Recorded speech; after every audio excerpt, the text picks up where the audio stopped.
Sepeda motor kesayangan lenyit disentak kawanan pelaku curanmor di salah siko rumah makan Jamia, warga Jalan Bugaran Limo. Datangi sentra pelayanan kepolisian terpadu Polrestabes Palembang, bikin laporan polisi. Apes yang dialami Jamia, sepeda motor kesayangan untuk begawe, lenyit disentak maling. Diperkira rumah makan tempat dirinya begawe di Jalan Gubernur Bastari, Kelurahan 8 Ulu, Kecamatan Jakabaring, Palembang. Akibat peristiwa tersebut, warga Jalan Bugaran 5 Kecamatan Jakabaring tersebut datangi sentra pelayanan kepolisian terpadu Polrestabes Palembang, bikin laporan polisi. Dikotok ke korban, motor tersebut diparkir dengan keadaan dikunci setang. Tapi selang beberapa saat, pas metu selik motor sudah ndak kate lagi. Ini di rumah makan kan aku gawe.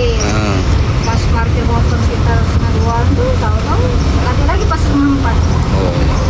Itu kita sempat nengok enggak pelakunya yuk? Enggak sempat. Oh, sempat. Motor apa yang hilang yuk? Listrik.